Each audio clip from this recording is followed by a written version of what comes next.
إنما يخشى الله من عباده العلماء. السلام عليكم ورحمة الله وبركاته. إن الحمد لله نحمده ونستعينه ونستغفره ونعوذ بالله من شرور أنفسنا ومن سيئات أعمالنا. من يهده الله فلا مضل له ومن يضلل فلا هادي له. وأشهد أن لا إله إلا الله وحده لا شريك له وأشهد أن محمدا عبده ورسوله صلى الله عليه وسلم. يا أيها الذين آمنوا اتقوا الله حق تقاته ولا تموتن إلا وأنتم مسلمون. يا أيها الناس اتقوا ربكم الذي خلقكم من نفس واحدة وخلق منها زوجها وبث منهما رجالا كثيرا ونساء واتقوا الله الذي تساءلون به والأرحام إن الله كان عليكم رقيبا.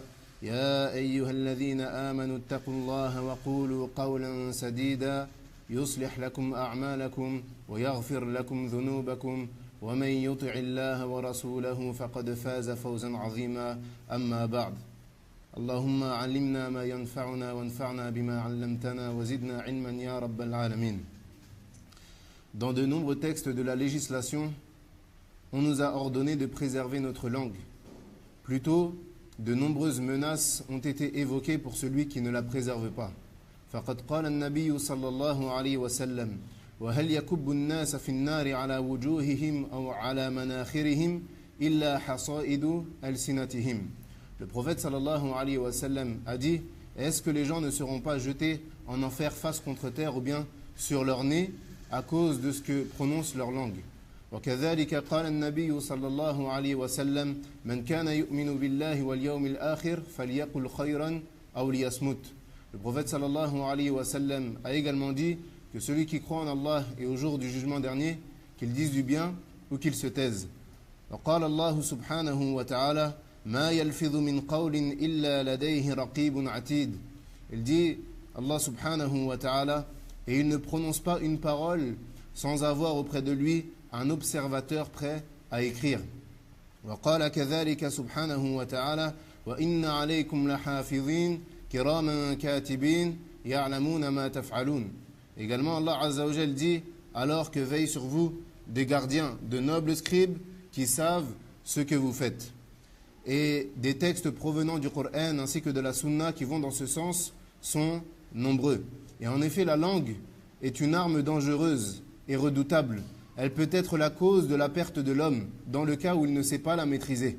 Tout comme elle peut être la cause de bonheur et de réussite pour celui qui l'utilise comme il se doit.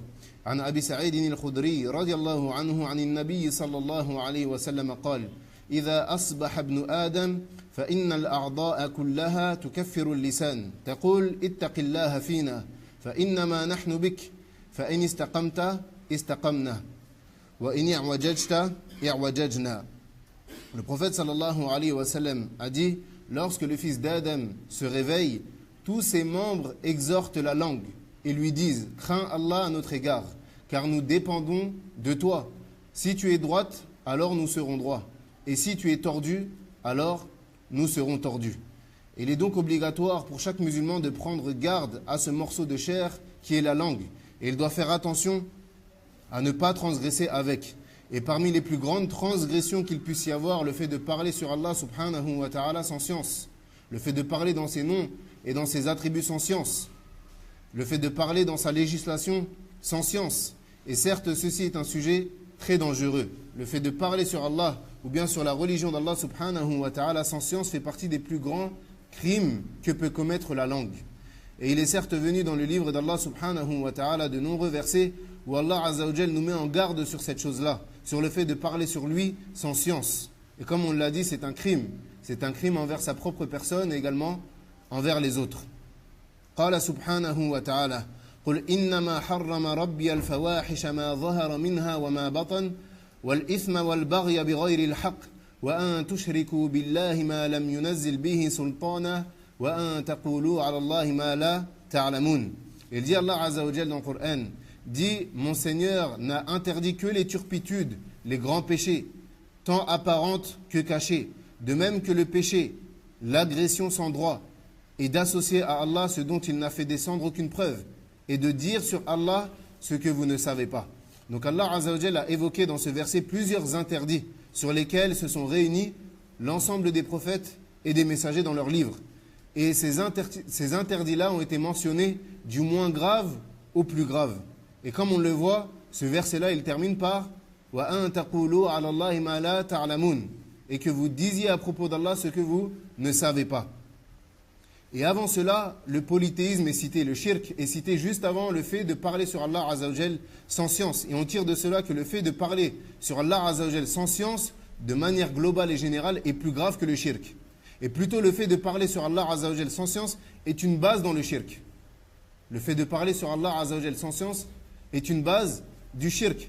Pourquoi ? Parce que celui qui tombe dans le polythéisme, il a forcément prononcé une parole de par sa langue ou de par son cœur qui est erronée, dénué de science vis-à-vis d'Allah subhanahu wa ta'ala.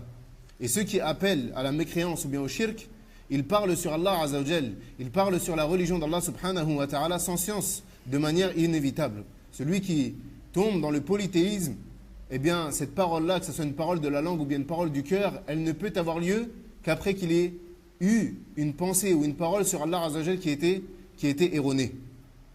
Wa qala subhanahu wa ta'ala ولا تقولوا لما تصف ألسنتكم الكذب هذا حلال وهذا حرام لتفتروا على الله الكذب إن الذين يفترون على الله الكذب لا يفلحون متاع قليل ولهم عذاب أليم. Il dit Allah subhanahu wa ta'ala, et ne dites pas conformément aux mensonges proférés par vos langues, ceci est licite et cela est illicite, pour forger le mensonge contre Allah. Certes, ceux qui forgent le mensonge contre Allah ne réussiront pas. Ce sera pour eux une piètre jouissance, mais un douloureux châtiment les attend. Donc ce verset également, il fait partie des versets immenses dans lequel Allah Azza wa Jal nous met en garde contre le fait de parler sur lui ou bien de parler sur sa religion sans science. Et que celui qui tombe dans cela, il se sera exposé à un châtiment douloureux et qu'il ne sera pas parmi ceux qui réussiront. Le fait qu'ils disent ceci est halal ou bien ceci est haram, yani ceci est licite ou bien ceci est illicite sans science, est une cause qui va l'amener à un châtiment douloureux et avilissant. Comme le dit Allah subhanahu wa ta'ala, hada halalun wa hada haram. Yani il rend licite ce qu'Allah Azza wa Jalla a rendu illicite et il rend illicite ce qu'Allah Azza wa Jalla a rendu licite. Donc il dit, et ne dites pas conformément aux mensonges proférés par vos langues, ceci est licite et cela est illicite pour forger le mensonge contre Allah. Donc il y a dans ce verset une alerte envers le serviteur d'Allah tabaraka wa ta'ala. Yani le fait que lorsqu'il dit une chose est halal ou bien une chose est haram, il doit le dire qu'avec science. Yani lorsque tu dis cette chose est halal ou bien cette chose est haram, tu dois l'avoir dit qu'avec science. Et qu'est-ce que la parole avec science ? Yani on dit il doit parler avec science. C'est quoi parler avec science ? Eh bien c'est le fait de dire Allah Azza wa Jal a dit et le prophète sallallahu alayhi wa sallam a dit. C'est ça l'ilm. Comme l'a dit l'imam Ahmed, l'ilm qala Allah wa qala ar-rasul wa la adri. Allah wa a'lam. C'est ça la science. Allah il a dit, le prophète sallallahu alayhi wa sallam a dit et Allah est le plus savant, je ne sais pas. La science se résume dans ces trois choses-là. Donc la science, ce n'est pas des opinions personnelles. Tu n'es personne pour donner ton opinion dans la religion d'Allah subhanahu wa ta'ala. Ce n'est pas non plus des émotions ou bien des traditions. Moi, je pense que, alors que tu n'as aucune science, certaines personnes, lorsqu'elles sont questionnées sur le jugement d'une chose, elles s'empressent de répondre. Et elles te disent, moi, je vois que ceci, ou bien je crois que cela, ou bien je vois que telle chose est halal, ou bien je vois que telle chose est haram, alors que la plupart du temps, cette personne-là ne se base sur aucun verset, ni sur aucun hadith, ni sur aucune preuve. Alors pourquoi est-ce que tu t'exprimes dans la religion d'Allah subhanahu wa ta'ala alors que tu n'as pas de science? Est-ce que tu n'as pas peur de rendre licite ce qu'Allah Azza wa Jalla a rendu illicite? Et est-ce que tu n'as pas peur de rendre illicite ce qu'Allah Azza wa Jalla a rendu licite? Donc tu n'as rien à perdre à garder le silence. Tu n'as rien à perdre à garder le silence. Et il ne faut pas avoir pour croyance que le fait de répondre à une question « je ne sais pas » ou bien « Allahu a'lam » est un rabaissement. Il ne faut pas avoir pour croyance que le fait de dire « je ne sais pas » à une question que l'on nous pose, que c'est un rabaissement. Plutôt, celui qui répond « je ne sais pas » ou bien qui répond « Allahu a'lam » c'est un dalil que c'est une personne de science. Parce que seules les personnes de science s'arrêtent à leurs limites, ne dépassent pas leurs limites.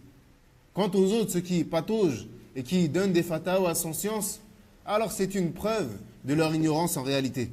Et d'ailleurs même les anges, lorsqu'Allah Azzawajal les a questionnés sur ce qu'ils savaient, sur une chose qu'ils ne savaient pas, qu'est-ce qu'ils ont répondu? Ils ont répondu Subhanaka la ilma lana illa ma 'allamtana innaka antal alimul hakim. Même les anges rapprochés d'Allah subhanahu wa ta'ala, lorsqu'Allah Azzawajal leur a dit Anbi'uni bi asma'i haula'i in kuntum sadiqin. Il leur a dit informez-moi du nom de Adam si vous êtes véridique. Qu'est-ce qu'ils ont dit? Ils ont dit gloire et pureté à toi. Gloire et pureté à toi. Nous ne savons que ce que tu nous as enseigné. Nous n'avons comme science que ce que tu nous as enseigné. Et cette chose-là, tu ne nous l'as pas enseigné. Donc nous ne savons pas. Donc même les anges rapprochés d'Allah subhanahu wa ta'ala s'arrêtent à leur limite en termes de science. وقال سبحانه وتعالى يا أيها الناس كلوا مما في الأرض حلالا طيبا ولا تتبعوا خطوات الشيطان إنه لكم عدو مبين إنما يأمركم بالسوء والفحشاء وأن تقولوا على الله ما لا تعلمون. Il dit Allah subhanahu wa ta'ala aux gens de ceux qui existent sur la terre, mangez le licite et le pur. Ne suivez point les pas du diable, car il est vraiment pour vous un ennemi déclaré. Il ne vous commande que le mal et la turpitude, et de dire sur Allah ce que vous ne savez pas. Et si on médite sur ce verset qui est un verset immense, on peut distinguer et remarquer la mise en garde contre cet acte, ni contre le fait de parler sur Allah Azzawajal sans science. Allah nous informe que le fait de parler sur lui sans science, premièrement, c'est une insufflation du diable. Premièrement, c'est une insufflation du diable. Et pire encore, que cela fait partie du fait de suivre les pas du diable. Car il dit wala tattabi'u khutuwati shaytan. Et ne suivez pas les pas du diable. Yani fait partie des pas ou bien de suivre les pas du diable, le fait de parler sur Allah Azzawajal sans science. Et nous savons que le seul objectif du diable, c'est le fait d'emmener le plus de personnes avec lui en enfer. Donc Allah Azzawajal nous a mis en garde contre le fait de suivre ses pas, car Shaytan est un ennemi déclaré.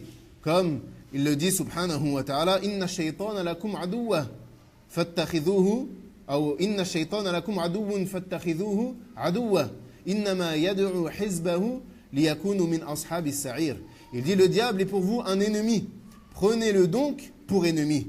Il ne fait qu'appeler ses partisans pour qu'ils soient des gens de la fournaise, yani des gens de l'enfer. Donc Allah Azzawajal nous a dit et ne suivez pas les pas du diable. Puis ensuite il a mentionné que Shaytan ordonne au fils d'Adam plusieurs choses. Premièrement il dit innama ya'murukum bis-su'i wal-fahsha. Il ne fait que vous ordonner le mal et la turpitude. Donc Allah Azzawajal nous met en garde contre cela. Le Shaytan nous appelle à trois choses: au mal, à la turpitude. Et quelle est cette troisième chose? Le fait de dire sur Allah ce que vous ne savez pas. Donc Shaytan nous ordonne tout cela. Il nous ordonne le mal, il nous ordonne la turpitude, il nous ordonne le fait de dire sur Allah Azzawajal ce qu'on ne sait pas. Dans quel but? Dans le fait d'égarer les gens et de détruire la religion. Car il est logique que celui qui va parler sans science dans la religion d'Allah subhanahu wa ta'ala, qu'est-ce qu'il va faire? Il va égarer les gens. Qu'est-ce qu'il va faire? Il va égarer les gens. Il va les faire tomber dans le péché. Il va les faire tomber dans l'innovation, dans le polythéisme, dans les manquements, dans les comportements, etc. Donc fait partie des objectifs du diable de faire tomber les gens dans cela, dans le fait de parler dans la religion d'Allah tabaraka wa ta'ala sans science. Et Allah Azzawajal nous a clairement éclairci cela dans le Coran. Il dit subhanahu wa ta'ala قل أرأيتم ما أنزل الله لكم من رزق فجعلتم منه حراما وحلالا قل الله أذن لكم أم على الله تفترون. Il dit subhanahu wa ta'ala, que dites-vous de ce qu'Allah a fait descendre pour vous comme subsistance et dont vous avez alors fait des choses licites et des choses illicites? Dit, est-ce qu'Allah vous l'a permis? Est-ce qu'Allah vous a permis de rendre telle chose licite et telle chose illicite? Ou bien forgez-vous des mensonges contre Allah subhanahu wa ta'ala? Donc il faut savoir que ce verset-là, premièrement, il a été révélé à l'encontre des polythéistes. Car ils sont les pires dans ce sujet. Ils sont les pires dans le fait de dire sur Allah ce qu'ils ne savent pas. De parler sur Allah Azzawajal sans science. Et ils rendent licite ce qu'Allah Azzawajal a rendu illicite. Et inversement. Donc il dit Allah subhanahu wa ta'ala Que dites-vous de ce qu'Allah a fait descendre pour vous comme subsistance et dont vous avez fait alors des choses licites et illicites? Et ici, dans les choses que l'on mange et que l'on boit. Allah Azza wa Jal nous a éclairci ce qui est licite et ce qui est illicite en termes de boisson, en termes de nourriture. Et ici, il leur dit, qu'est-ce que vous faites de cela? Vous déclarez telle chose licite dans la nourriture et telle chose licite dans la boisson, mais est-ce que Allah Azza wa Jal vous a permis de dire cela? Ou bien est-ce que vous forgez contre Allah Azza wa Jal un mensonge? Et bien évidemment, ici, ils n'ont pas parlé avec science. Allah ne leur a pas permis de dire cela. Donc il reste qu'une solution. Le fait qu'ils ont forgé un mensonge contre Allah subhanahu wa ta'ala. Il ne reste plus que cette possibilité-là. Le fait qu'ils ont parlé sur Allah Azza wa Jal sans savoir. Donc on tire de ce verset-là une règle générale. Le fait que toute personne qui parle sans science, en réalité, elle a forgé un mensonge sur Allah Azza wa Jal. Ça, c'est une règle de base, que ce soit chez les polythéistes ou même chez les musulmans, ou bien même chez les prédicateurs, chez les prêcheurs, celui qui parle sur Allah Azza wa Jal sans savoir, il a forgé un mensonge contre Allah Azza wa Jal. Quand bien même ce qu'il dit est vrai. Même si ce qu'il dit c'est vrai, eh bien il a menti sur Allah. Pourquoi? Parce qu'au moment où il a parlé, il ne savait pas. Au moment où il a parlé, il ne savait pas. Donc même s'il dit la vérité, le fait qu'il ait parlé à ce moment-là, sans savoir, sans avoir cette science-là, eh bien il a menti sur Allah Azza wa Jal. Donc on voit de là le crime que c'est que de parler sur Allah Azza wa Jal, ou bien de parler dans la religion d'Allah Tabaraka wa Ta'ala sans science. Également il dit, Allah Azza wa Jal, وَلَا تَقِفُ مَا لَيْسَ لَكَ بِهِ عِلْمٍ إِنَّ السَّمْعَ وَالْبَصَرَ وَالْفُؤَادَ كُلُّ أُولَٰئِكَ كَانَ عَنْهُ مَسْئُولًا. Il dit, subhanahu wa ta'ala, et ne poursuis pas ce dont tu n'as aucune connaissance. L'ouïe, la vue et le cœur, sur tout cela, en vérité, on sera interrogé. Donc Allah Azza wa Jal te questionnera sur cela. Il te questionnera sur ta langue, qu'est-ce qu'elle a dit? Sur tes oreilles, qu'est-ce qu'elles ont entendu? Sur tes yeux, qu'est-ce qu'ils ont vu? Ou bien qu'est-ce qu'ils ont regardé? Et sur ton cœur, en quoi est-ce qu'il a cru? Donc il dit, subhanahu wa ta'ala, وَلَا تَقِفُ مَا لَيْسَ لَكَ بِهِ عِلْمٍ. Et ne poursuis pas ce dont tu n'as aucune connaissance. C'est-à-dire, ne rentre pas dans les sujets que tu ne maîtrises pas. Ne rentre pas dans les sujets que tu ne maîtrises pas. Si tu as de la science, alors parle avec science, avec preuve. Mais dans le cas contraire, observe le silence avec sagesse. Ou bien dis, Allahu a'lam. Ou bien la adri. Dis, Allah est le plus savant, ou bien, je ne sais pas. يقول ابن مسعود رضي الله عنه يا أيها الناس اتقوا الله من علم منكم شيئا فليقل بما يعلم ومن لم يعلم فليقل الله أعلم فإنه أعلم لأحدكم أن يقول لما لا يعلم الله أعلم فإن الله عز وجل قال لنبيه صلى الله عليه وسلم قل ما أسألكم عليه من أجر وما أنا من المتكلفين. Il dit à Abdullah ibn Mas'ud radiallahu anhu, ô vous les gens, craignez Allah, que celui qui sait une chose, alors qu'il la dise, qu'il parle de ce qu'il sait. Quant à celui qui n'a pas de science, alors qu'il dise Allahu a'lam. Et c'est une preuve de la science que la personne, elle dise Allahu a'lam dans ce qu'elle ne sait pas. Et certes, Allah Azza wa Jal a dit à son prophète sallallahu alayhi wa sallam, dis, pour cela, je ne vous demande aucun salaire et je ne suis pas un imposteur. Pourquoi? Parce que celui qui parle dans la religion d'Allah Azza wa Jal sans science, c'est un imposteur. C'est un imposteur. Il parle sans science. Il n'est pas qualifié pour cela. Donc ce athar-là, c'est un conseil en or de la part de ce noble compagnon qui est Abdullah ibn Mas'ud radiallahu anhu. Yani ce que tu embrasses de ta science, alors dis-le. Mais si tu ne sais pas, alors le mieux est que tu dises « je ne sais pas ». Et par cette phrase qui est simple à prononcer, alors tu te seras préservé. Et médite également sur ce hadith immense en ce qui concerne le fait de répondre « Allahu a'lam » ou bien le fait de dire « je ne sais pas ». روى الإمام أحمد عن جبير بن مطعم أن رجلا أتى النبي صلى الله عليه وسلم قال يا رسول الله أي البلدان شر فقال صلى الله عليه وسلم لا أدري فلما أتاه جبريل عليه السلام قال يا جبريل أي البلدان شر قال لا أدري حتى أسأل ربي عز وجل فانطلق جبريل عليه السلام ثم مكث ما شاء الله أن يمكث ثم جاء فقال يا محمد إنك سألتني أي البلدان شر فقلت لا أدري وإني سألت ربي عز وجل أي البلدان شر فقال أسواقها وهذا أيضا جاء في حديث عن النبي صلى الله عليه وسلم أحب البلاد إلى الله مساجدها وأبغض البلاد إلى الله أسواقها. L'imam Ahmed rapporte, d'après Jubair ibn Mut'im, qu'un homme est venu au prophète sallallahu alayhi wa sallam et qui lui a dit: ô messager d'Allah, quel est l'endroit le plus détesté par Allah? Quel est le pire des endroits? Alors le prophète sallallahu alayhi wa sallam lui a répondu: La adri, je ne sais pas. Le prophète sallallahu alayhi wa sallam, le messager d'Allah subhanahu wa ta'ala, celui qu'Allah azza wa jal a désigné comme étant l'intermédiaire entre lui et l'humanité tout entière, lorsqu'il est questionné sur une chose dont il n'a pas connaissance, qu'est-ce qu'il fait? Il dit La adri. Il dit: je ne sais pas. Donc lorsque Jibril alayhi salam il est venu au prophète sallallahu alayhi wa sallam, il lui a posé la question: quel est le pire des endroits? Et Jibril alayhi salam il a répondu également: La adri, je ne sais pas, jusqu'à ce que je questionne mon Seigneur.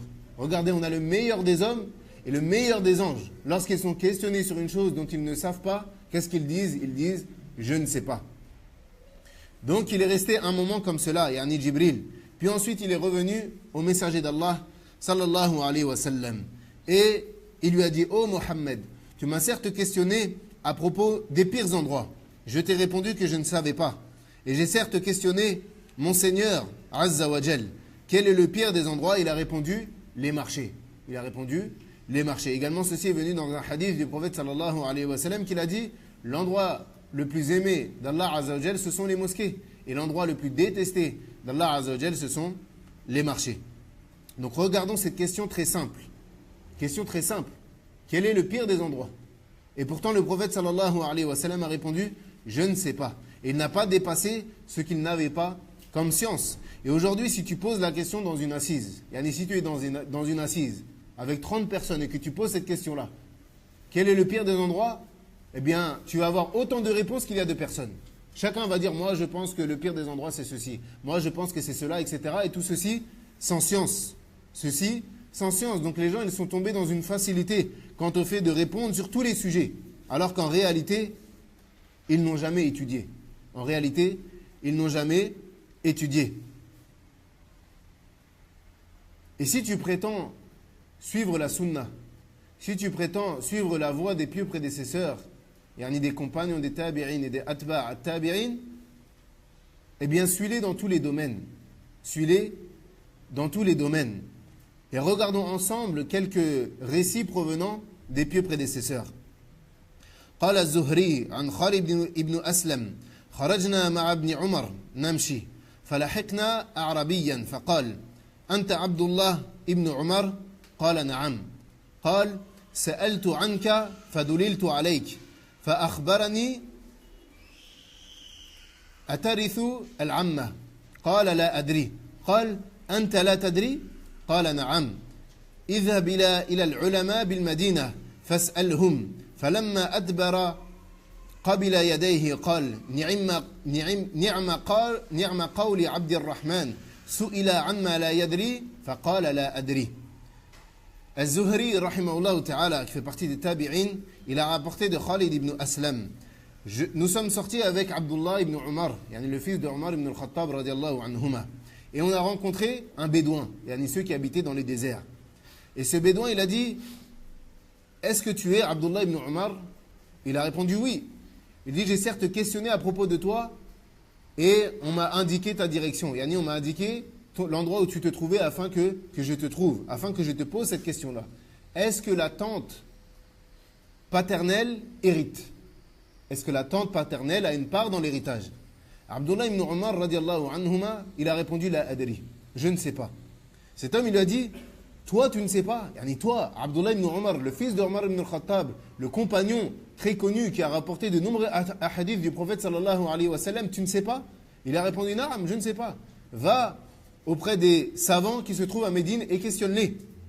Et lorsque cet homme est parti, ou bien qu'ils ont tourné le dos à cet homme-là, Khalid ibn Aslam, donc qui a accompagné Abdullah ibn Umar radiallahu anhuma, il a embrassé la main de Abdullah ibn Umar et il a dit: quelle bonne parole que vient de dire Abu Abdurrahman, yani Abdullah ibn Umar, car il a été questionné à propos d'une chose qu'il ne savait pas. Il a répondu: je ne sais pas.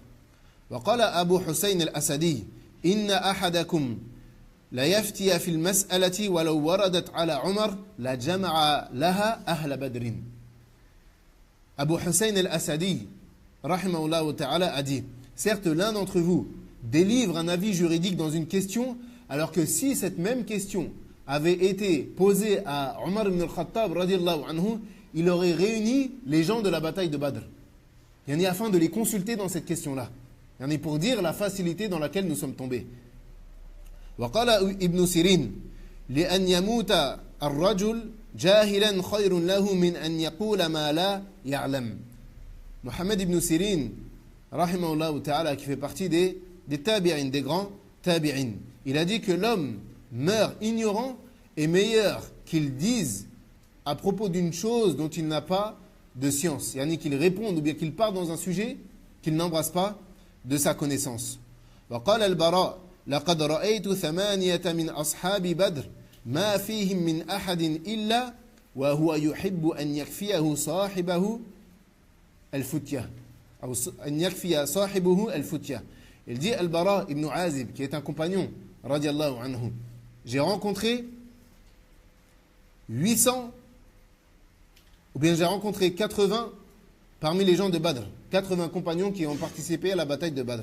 Et il n'y en a pas un parmi eux qui ne préfère pas que son compagnon délivre un avis juridique. Yani dans le sens que tout cela, ils préfèrent que ce soit une autre personne qui réponde à une question. Qu'on ne les questionne pas eux, mais qu'on questionne autre que eux.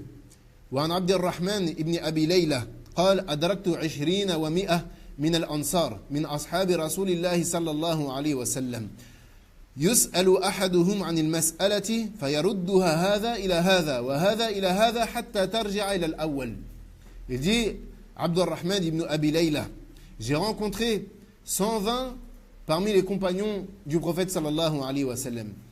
Et lorsqu'ils étaient questionnés, eh bien, il renvoyait la question, ou bien il renvoyait le questionnaire à un autre sahabi. Et lui, il le renvoyait à un autre, et celui-ci à un autre, et celui-ci à un autre, jusqu'à ce que ça revienne au premier. Jusqu'à ce que ça revienne au premier. Il y a 120 compagnons. Il questionne un compagnon, il le renvoie à un autre. Il dit, va questionner un tel. Quand il va voir un tel, il dit, va questionner un tel. Quand il va questionner un tel, il dit, va questionner un tel. Et ça fait le tour, jusqu'à ce que ça revienne à qui? Au premier qui a été questionné. وقال الهيثم بن جميل سمعت مالكا سئل عن 48 مسألة فأجاب في 32 منها بلا أدري. L'imam Malik, rahimahullah ta'ala, il a été questionné de 48 questions. Dans une assise, on lui a posé 48 questions. Sur les 48, il en a répondu à 32, je ne sais pas. Sur 48, 32, il dit je ne sais pas. L'imam Malik, rahimahullah ta'ala. وعن خالد بن خداش قال قدمت على مالك ب40 مسألة فما أجابني منها إلا في 5 مسائل.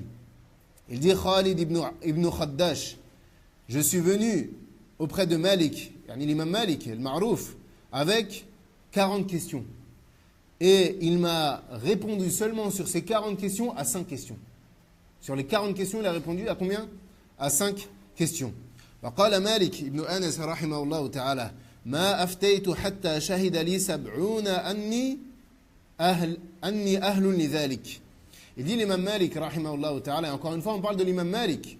On parle de l'imam Malik rahimahullah ta'ala. Il dit, je n'ai pas délivré d'avis juridique ni de fatawa jusqu'à ce que 70 parmi les savants de Médine m'autorisent à cela. Il est parti voir, on parle encore une fois de l'imam Malik, il est parti voir 70 parmi les ulama de Médine pour leur demander s'il était apte à délivrer des fatawa. 70. Alors qu'aujourd'hui, tu trouves une personne qui n'a étudié nulle part, qui ne s'est jamais assis devant un savant, et encore plus aujourd'hui avec les réseaux sociaux, il se prend pour un mufti. Il répond à toutes les questions. Il fait des sessions de questions-réponses, alors qu'il n'a jamais étudié. Même la langue arabe, il ne la maîtrise pas. Même la langue arabe, il ne la maîtrise pas. Mais par contre, dans les masaïl qui reviennent à la jama'a, tu le vois parler. Il y a certaines masaïl, même les étudiants, ils ne répondent pas. Il y a certaines masaïl qui reviennent aux ulama. Quand c'est une question qui est d'ordre de la communauté, quand c'est une question qui est d'ordre de la communauté, pour le bien ou le mal de toute la communauté tout entière, ça, il faut revenir au kibar, aux grands parmi les ulama. قال كذلك سفيان بن عيينة أجسر الناس على الفتية أقلهم علمها. Il dit, Sufyan ibn Uyayna, qui est un tabi'in également, il dit, les gens qui s'empressent le plus dans le fait de délivrer une fatawa sont ceux qui possèdent le moins de science. Pourquoi? Parce que celui qui possède de la science, encore une fois, il va parler avec science. Il va prendre son temps pour répondre. Et s'il ne sait pas, tout simplement, il va dire qu'il ne sait pas. قال النبي صلى الله عليه وسلم من تقول علي ما لم أقول فليتوبأ مقعده من النار ومن استشاره أخوه المسلم فأشار عليه بغير رشد فقد خانه ومن أفتى فتيا بغير ثتب فإنما إثمه على من أفتاه. Il dit le prophète sallallahu alayhi wa sallam, celui qui parle sur moi, ou bien celui qui dit que j'ai dit une chose que je n'ai pas dite, alors qu'il prépare sa place en enfer. Celui qui dit sur moi, ou bien qui rapporte de moi une parole que je n'ai pas prononcée, que je n'ai pas dite, alors qu'il prépare sa place en enfer. Et ça, c'est une grande menace pour celui qui parle sur le prophète sallallahu alayhi wa sallam sans science. Celui qui invente des propos du messager d'Allah sallallahu alayhi wa sallam, ou bien même qui invente des ahadiths afin de justifier ses passions ou bien ses égarements.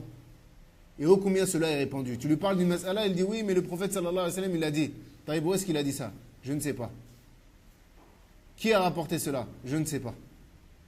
Il parle sans science. Et cette menace, le fait de dire sur le prophète sallallahu alayhi wa sallam une chose qu'il n'a pas dite, elle est aussi bien valable pour celui qui invente le hadith que pour celui qui le propage. La menace ici, elle n'est pas seulement pour celui qui va l'inventer, qui va inventer un hadith sur le prophète sallallahu alayhi wa sallam, mais elle est également pour celui qui va le propager. Et si maintenant on réfléchit bien, combien de personnes ils tombent dans cela à cause des téléphones? Ils envoient des chaînes. Le prophète sallallahu alayhi wa sallam a dit que si tu envoies ce message-là à 10 personnes, alors tu seras sauvé de l'enfer. Man qala hadha? Man qala hadha?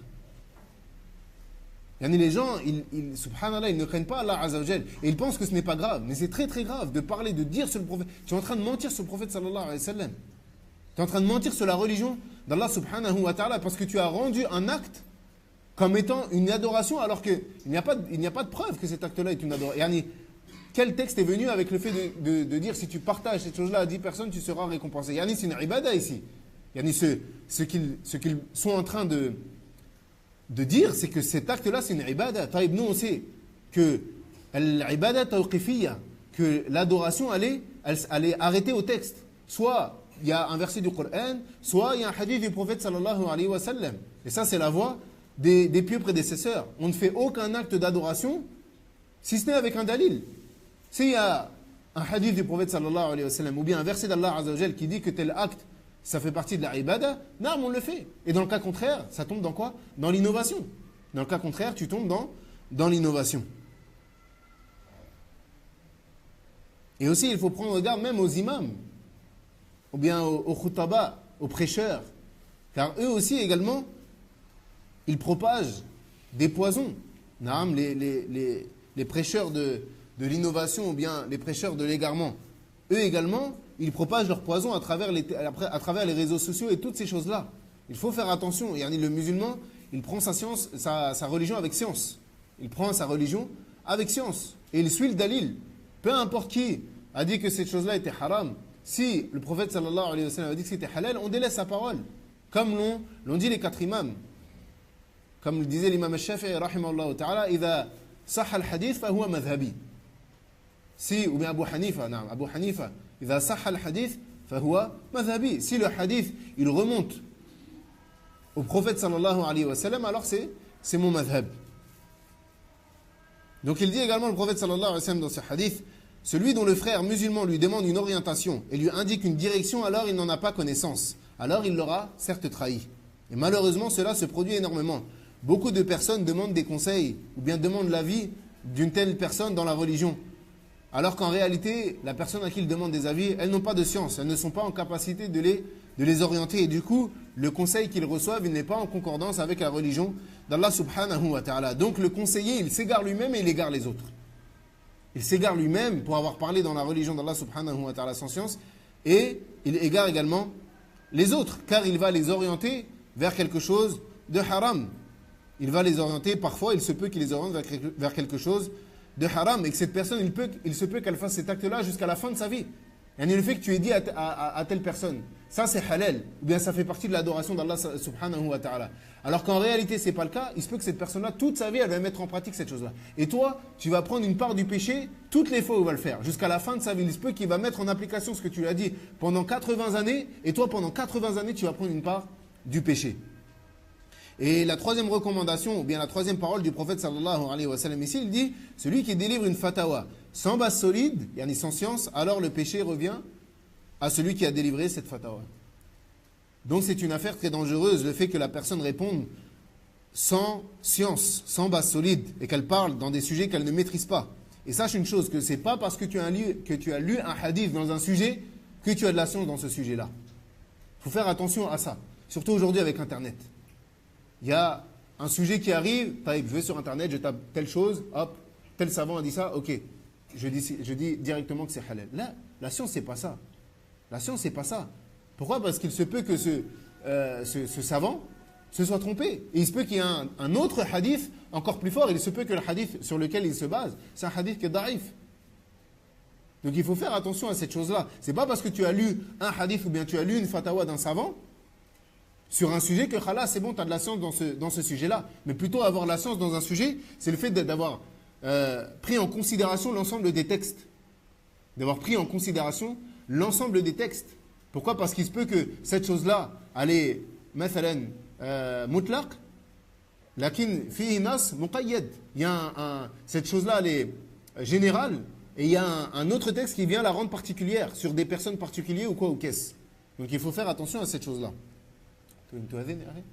تؤذن لا طيب وقال عمرو بن العاص رضي الله عنهما سمعت رسول الله صلى الله عليه وسلم يقول إن الله لا يقبض العلم انتزاعا ينتزعه من العباد ولكن يقبض العلم بقبض العلماء حتى إذا لم يبق عالما أو عالم اتخذ الناس رؤوسا جهالا فسئلوا فأفتوا بغير علم فضلوا وأضلوا. Le prophète sallallahu alayhi wa sallam a dit, certes Allah ne fait pas disparaître la science en l'enlevant des cœurs des serviteurs, mais il la fait disparaître par la mort des savants, au point où lorsqu'il ne restera plus de savants, les gens prendront des ignorants comme dirigeants, yani comme imams ou bien comme savants, qui seront questionnés. Alors ils vont répondre sans science, et ils vont s'égarer et égarer les autres. Donc ça nous montre une chose, c'est pas toute personne qui parle de la religion d'Allah, c'est pas toute personne qui porte la barbe, c'est pas toute personne qui porte le qamis, c'est pas toute personne qui est hafiz Qur'an, c'est pas toute personne qui a un minbar ou qui fait des durous, qui a de la science. Et surtout, encore une fois, sur Internet, faites attention à ça. Sur Internet, aujourd'hui, c'est devenu facile d'avoir une tribune. Tu portes la barbe, un qamis, c'est bon, les gens, ils te suivent. Là, inna hadha ad-din, inna hadha al-ilm din, fanzuru amman takhuduna dinakum. Comme l'a dit Mohammed ibn Sirin, rahimahullah ta'ala, certes, cette science, c'est votre religion. Prenez garde de qui est-ce que vous prenez votre religion, car ta religion, c'est ce que tu as de plus cher. C'est la chose la plus précieuse que tu possèdes. Comment tu peux mettre cette chose la plus précieuse entre les mains de n'importe qui, d'un inconnu. Mais comme on le dit, si tu devais aller réparer ta voiture, tu ne vas pas aller la donner à n'importe qui. Si un garagiste, tu vas demander des témoignages. Est-ce que vous connaissez cette personne-là? Est-ce qu'il est sérieux? Est-ce qu'il est honnête? Tu vas faire attention à qui tu donnes ta voiture. Ou bien demain, si tu dois subir une opération, tu ne vas pas aller dans l'hôpital, dans n'importe quel hôpital. Mais tu vas chercher des témoignages. Est-ce qu'une personne s'est déjà fait opérer dans cet hôpital-là? Est-ce qu'ils sont sérieux? Est-ce qu'ils sont honnêtes? Alors pourquoi est-ce que quand c'est notre chose la plus précieuse, la religion, on la donne à n'importe qui à partir du moment où il a l'air gentil, il a une barbe? Là, est-ce qu'il n'y a pas des personnes, encore à l'heure actuelle, qui tuent des gens, qui posent des bombes, qui se font exploser au nom de la religion? Au nom de la religion. Et si tu parles avec eux, ils vont te dire, oui, mais Allah, il a dit telle chose. Allah, il a dit telle chose, le prophète, sallallahu alayhi wa sallam, il a dit telle chose. Non, mais ils n'ont pas compris les textes comme les ont compris les pieux prédécesseurs. Donc il faut faire attention à cette chose-là. وقال عمر بن الخطاب رضي الله عنه إياكم والرأي فإن أصحاب الرأي أعداء السنن أغيتهم الأحاديث أن يعوها وتفلتت منهم أن يحفظوها فقالوا في الدين برأيهم. Il dit Omar ibn al-Khattab radiallahu anhu, prenez garde aux gens de la raison, ou bien les gens qui donnent leur opinion dans la religion. Ils sont les ennemis des sunan. Ils n'ont pas pu comprendre les ahadiths, alors ils les ont rejetés et ils ont fait devancer leur religion. Alors ils se sont égarés et ils ont égaré les gens. Et parmi leurs dégâts, le fait qu'ils autorisent tout et n'importe quoi. Ils autorisent aux gens de faire des actes qu'Allah Azzawajal a interdits. Ou bien ils autorisent de délaisser certaines obligations. Et au contraire, parfois, ils font preuve de dureté là où il n'y en a pas besoin. Donc les deux extrêmes sont dangereux, mais plutôt, il faut le juste milieu. Et le juste milieu, c'est celui qui va parler avec science.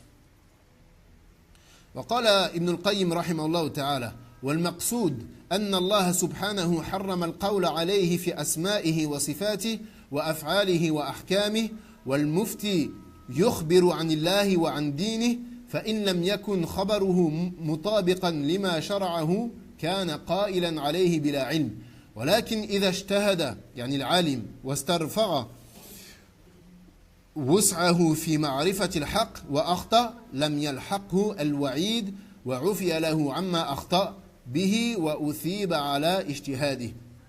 Il dit l'imam Al-Qayyim rahimahullah ta'ala, ce qui est voulu est qu'Allah Azzawajal a interdit de parler sur lui en ce qui concerne ses noms, ses attributs, ses actions et ses décrets sans connaissance. Car celui qui délivre un avis religieux parle au nom d'Allah et de sa religion. Celui qui délivre un avis religieux, il est en train de parler sur Allah et sur sa religion.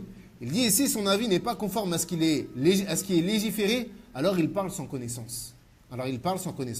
Cependant, si le savant fait un effort, il y a un ijtihad, et qu'il s'applique et qu'il consacre son énergie à trouver la vérité, mais qu'il se trompe, alors lui, il ne rentre pas dans cette menace-là.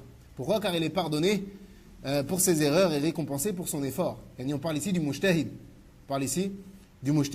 Mais il n'est pas permis à un savant de dire que ce qu'il a déduit de par son ijtihad est une déclaration d'Allah. Même s'il fait un ijtihad, il dit, moi je vois que cette chose est permise, ou moi je vois que cette chose est illicite. Mais il ne dit pas, Allah Azzawajal a rendu cette chose-là illicite. Pourquoi? Car il se peut qu'il se trompe, car il a fait un ijtihad. Donc il dit, mais il n'est pas permis à un savant de dire ce qu'il a déduit de par son ijtihad, que c'est une déclaration d'Allah, sans qu'il y ait un texte clair provenant d'Allah ou de son messager, sallallahu alayhi wa sallam, qui disent que Allah a interdit ceci, ou bien a obligé cela, ou bien qu'il a permis ceci, ou bien qu'il a permis cela. وقال الربيع بن خيثام إياكم أن يقول الرجل لشيء إن الله حرم هذا أو نهى عنه فيقول الله كذبت لم أحرمه ولم أنهى عنه أو يقول إن الله أحل هذا أو أمر به فيقول الله كذبت لم أحله ولم آمر به. Il dit Ar-Rubai' ibn Khaytham, prenez garde à ce qu'un homme dise à propos d'une chose, Allah a interdit cela ou bien a rendu illicite cela. Et qu'Allah Azzawajal dira, tu as certes menti, je ne l'ai pas rendu illicite et je ne l'ai pas interdit. Ou bien qu'il dise, certes Allah a rendu licite telle chose, ou bien qu'il a ordonné telle chose, et qu'Allah lui dira, tu as certes menti, je ne l'ai pas rendu licite, et je n'ai pas ordonné d'accomplir cet acte-là. وهذا ما تيسر لنا ذكره وصلى الله على نبينا محمد وعلى آله وصحبه أجمعين.